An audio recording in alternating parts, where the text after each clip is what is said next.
সহ অন্যান্য নেতৃবৃন্দ বক্তব্য রাখেন। কোন নির্বাচিত সরকার নয়, আদালত এখন দেশ শাসন করছে বলে মন্তব্য করেছেন বিএনপি স্থায়ী কমিটির সদস্য গয়েশ্বর চন্দ্র রায়। রাজধানীর ভাসানী মিলনায়তনে জামালপুর জেলা জাতীয়তাবাদী ফোরামের আলোচনা সভায় তিনি এই কথা বলেন। তিনি আরও বলেন, দেশ বিদেশের গোয়েন্দা সংস্থার নির্দেশে চলছে এ সরকার। জেল হত্যাকাণ্ডের সাথে জিয়াউর রহমানকে জড়ানোর চেষ্টা হচ্ছে অভিযোগ করে বিএনপির এ নেতা প্রধানমন্ত্রীকে উদ্দেশ্য করে বলেন, বর্তমান মহাজোটের শরিক অনেক নেতাই বঙ্গবন্ধু হত্যাকাণ্ডের সংগঠক ছিলেন। এতে বিএনপির কয়েকজন কেন্দ্রীয় নেতা বক্তব্য রাখেন। আফতাব গ্রুপ অর্থ সংবাদ।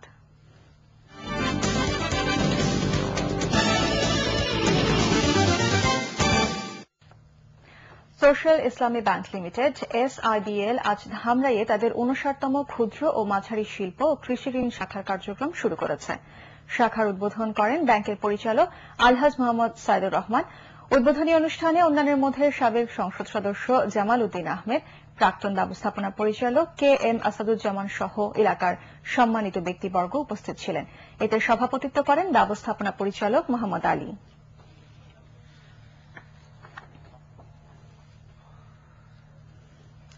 রয়েছে ট্রাস্ট ব্যাংক আন্তর্জাতিক সংবাদ।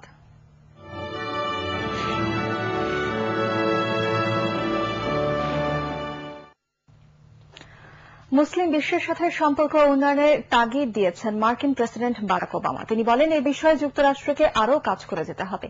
একই সাথে তিনি বিশ্বের সর্বাধিক মুসলিম অধ্যুষিত দেশ ইন্দোনেশিয়ার অর্থনৈতিক ও সামরিক খাত ছাড়াও গণতান্ত্রিক অগ্রগতিতে সব ধরনের সহায়তার আশ্বাস দিয়েছেন। শৈশবের স্মৃতি বিজড়িত ইন্দোনেশিয়ায় পৌঁছে দেশটির প্রেসিডেন্ট সুশীল বাম্বাংয়ের সাথে বৈঠকের পর ওবামা এই ঘোষণা দেন। তিনি ইন্দোনেশিয়ার সাথে বাণিজ্য, নিরাপত্তা, শিক্ষা, বিনিয়োগ ও জলবায়ু পরিবর্তন সংক্রান্ত চুক্তিতে স্বাক্ষর করবেন। শৈশবে 4 বছর ইন্দোনেশিয়া কাটান ওবামা। সফরকালে মুসলিম সম্প্রদায়ের প্রতি শ্রদ্ধা জানাতে ইস্তিকলাল মসজিদ পরিদর্শন করবেন তিনি। এর আগে ভারত সফর শেষে স্ত্রী মিশেলকে নিয়ে জাকার্তায় পৌঁছান বারাক ওবামা। 10 দিনের এশিয়া সফরের অংশ হিসেবে ভারত ও ইন্দোনেশিয়ার পর দক্ষিণ কোরিয়া ও জাপান যাবেন তিনি। দ্বিপাক্ষিক সম্পর্কের 35 বছর পূর্তি উপলক্ষে স্বাস্থ্যসেবা দিতে বাংলাদেশে এসেছে চীনের একটি বিশেষায়িত ভাসমান হাসপাতাল।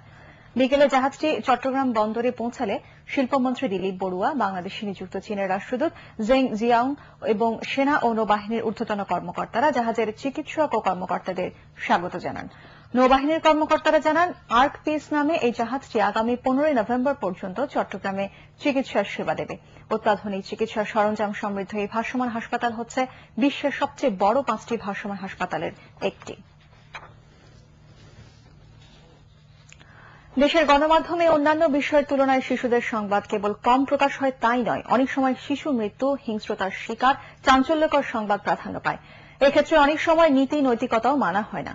সকালে রাজধানীতে এক সেমিনারে ইউনিসেফের এক গবেষণায় এসব তথ্য তুলে ধরা হয়। ঢাকা বিশ্ববিদ্যালয়ের উপাচার্য আরিফিন সিদ্দিকের সভাপতিত্বে অনুষ্ঠানে বিশেষ অতিথি ছিলেন ইউনিসেফের প্রতিনিধি কারেল ডি রয়। মুক্ত আলোচনায় অংশ নেন এটিএন বাংলার বার্তা প্রধান জয় মামুন। সমন্বয়কের দায়িত্ব পালন করেন বৈশাখী টেলিভিশনের সিইও মঞ্জুরুল আহসান বুলবুল। অনুষ্ঠানে রিপোর্টারের নীতি নৈতিকতা শিরোনামের হ্যান্ডবুকের মোড়ক খোলা হয়।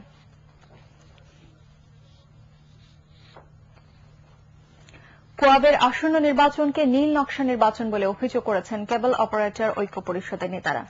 পুরানা পল্টনে পরিষদটির নির্বাচনী কার্যালয়ে আয়োজিত সংবাদ সম্মেলনে এই অভিযোগ করা হয়। প্রকাশিত ভোটার তালিকায় প্রতিষ্ঠানটির জন্মলগ্ন থেকেই থাকা অনেক সদস্য সহ প্রায় 1100 সদস্যের নাম না থাকায় তারা ক্ষোভ প্রকাশ করেন।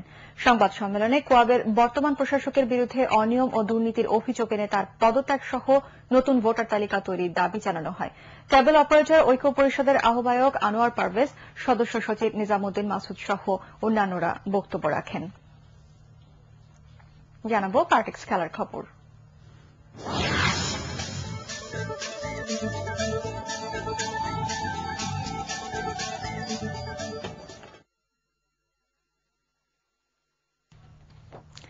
এশিয়ান গেমস হকিতে 6ষ্ঠ স্থান ধরে রাখা টার্গেটে চীনের উদ্দেশ্যে রাতে ঢাকা ছাড়ছে বাংলাদেশ দল।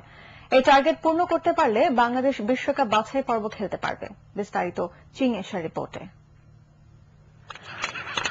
এশিয়ান গেমসে মূল দলে জায়গা পাওয়া 16 জনের মধ্যে 13 জনই প্রায় আড়াই মাস জার্মানিতে অনুশীলন ও বিভিন্ন লিগ খেলে এসেছেন। বিদেশে খেলার অভিজ্ঞতা সঞ্চয় করা এই দলটির কাছে প্রত্যাশাটা একটু বেশি। তবে সাফল্য পেতে গোলকিপিং এ আরো উন্নতি করতে হবে বলে জানান কোচ। অবশ্য এশিয়াডের লক্ষ্য হংকংকে হারিয়ে ষষ্ঠ স্থান ধরে রাখা। The target is to beat Hong Kong and get under the first 6. Especially we were working defensive, a lot we were working on our defense. আন্তর্জাতিক আসরে ভালো করতে হলে দরকার পুরো বছর ধরে অনুশীলন ও খেলার মধ্যে থাকা, কিন্তু এদেশে সে সুযোগ নেই। তবে জার্মানিতে প্রশিক্ষণে মনোবলের দিকে আগের চেয়েও এগিয়ে বলে মনে করেন খেলোয়াড়রা। এর আগে এশিয়া কাপ এবং এশিয়ান গেমস কোয়ালিফাই আমরা কিন্তু চ্যাম্পিয়ন হয়ে এসেছি, তো সেই ক্ষেত্রে আমাদের খুব খারাপ রেজাল্ট হয়েছিল এবার এশিয়ান গেমসে। যদি সারা বছর প্র্যাকটিস থাকে, প্লেয়ার ফিট থাকে, সেই ক্ষেত্রে অবশ্যই এনি টুর্নামেন্ট ভালো হবে। আগে যখন আমরা ভয় পেতাম যে ম্যাচ এক্সপিরিয়েন্স কম ছিল, এখন আমাদের টিমের মধ্যে ইনশাল্লাহ এক্সপিরিয়েন্সও ভালো এবং সবার মধ্যে একটা সেলফ কনফিডেন্স আছে যে ভালো কিছু করার। যদি আমরা 6th হতে পারি তাহলে আমরা ওয়ার্ল্ড কাপ কোয়ালিফাইয়ের জন্য খেলতে পারবো। এশিয়ান গেমসে আগামী 15 নভেম্বর জাপানের বিপক্ষে প্রথম ম্যাচে লড়বে বাংলাদেশ। 17, 18 ও 21 নভেম্বর বাংলাদেশের প্রতিপক্ষ ভারত, হংকং ও পাকিস্তান। চীন এশিয়া, ATN বাংলা, ঢাকা। এদিকে এশিয়ান গেমসে নিজেদের দ্বিতীয় ম্যাচেও হেরে গেছে বাংলাদেশ ফুটবল দল। চীনের গুয়াংজুতে সংযুক্ত আরব আমিরাতের কাছে 3-0 গোলে পরাজিত হয় তারা। ম্যাচের প্রথমার্ধ গোলশূন্যভাবে কাটলেও দ্বিতীয়ার্ধের শুরু থেকে প্রতিপক্ষের আক্রমণের শিকার বাংলাদেশ। 46 মিনিটে আল আবরি আহমেদ সংযুক্ত আরব আমিরাতের পক্ষে প্রথম গোলটি করেন। বাকি সময় আব্দুল্লাহ মোহাম্মদের জোড়া গোলে বড় জয় পায় সংযুক্ত আরব আমিরাত।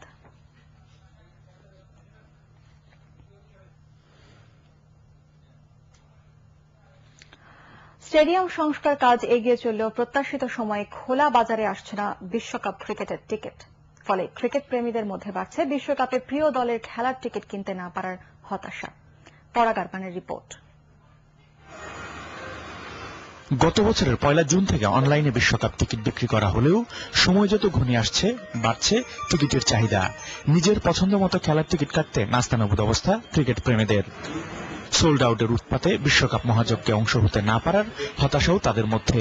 কিন্তু স্থানীয় আয়োজকরা ক্রিকেট পিপাসুদের দেখাতে পারছেন না কোনো আশার আলো।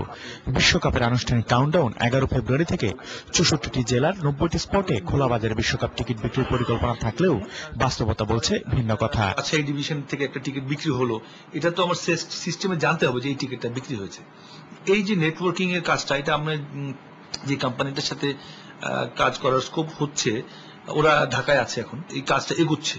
ডেটটা এই মুহূর্তে আমরা হয়তো বলতে পারছি না ফিক্স করে। টিকিট বিক্রির এই ব্যর্থতায় ঢেকে দিতে চাইছেন কর্মকর্তারা নির্দিষ্ট সময়ে স্টেডিয়ামের সংস্কার কাজ শেষ করে। পুরোদমে চলছে উন্নয়ন, বসেছে জায়ান্ট স্ক্রিন, ফ্লাড লাইটের কাজও চলছে এগিয়ে।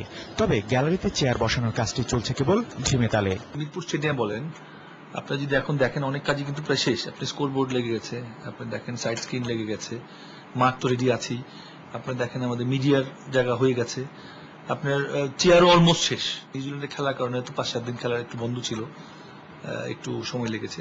ভারত, পাকিস্তান ও শ্রীলঙ্কা এর আগে বিশ্বকাপ ক্রিকেটের আয়োজক হলেও বাংলাদেশ এবারই প্রথম। নবম বিশ্বকাপের প্রথম ও তৃতীয় কোয়ার্টার ফাইনাল সহ মোট 8টি ম্যাচ হবে এখানে। বিশ্বকাপের আনুষ্ঠানিক উদ্বোধনের পর মিরপুরের এই হোম অব ক্রিকেটে শুরু হবে প্রথম ময়দানে লড়াই। নির্দিষ্ট সময়ে সংস্কার কাজ শেষ হওয়া না হওয়ার দোলাচাল থাকলেও কর্মকর্তারা কাজের অগ্রগতিতে বেশ খুশি। পরাগ আরমান, ATN বাংলা, মিরপুর শেরেবাংলা স্টেডিয়াম, ঢাকা। সংবাদ শেষ করব, তবে শেষ করার আগে ইউসিবি সংবাদ শিরোনামগুলো জানাবো আরো একবার। সেনানিবাসের বাড়ি নিয়ে খালেদা জিয়ার আপিলের শুনানি হবে আপিল বিভাগের নিয়মিত বেঞ্চে, স্থগিতাদেশ দেয়নি আদালত।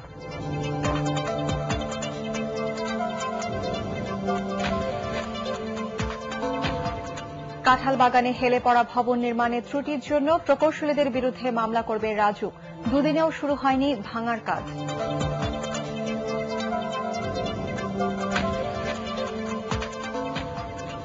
আগামী 6 মাসেও দেশে গ্যাস সংকট দূর হবে না আশঙ্কা জ্বালানি উপদেষ্টার। 2 বছর পর পরিস্থিতি স্বাভাবিক হবে জানালেন পেট্রো বাংলার চেয়ারম্যান।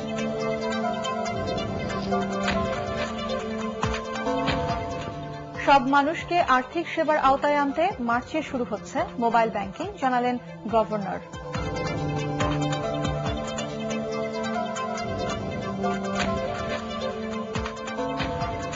এবং কক্সবাজারের মহেশখালীতে রয়েছে অস্ত্র তৈরির 20টিরও বেশি কারখানা। এই অস্ত্র যাচ্ছে দেশের বিভিন্ন অঞ্চলের সন্ত্রাসীদের হাতে।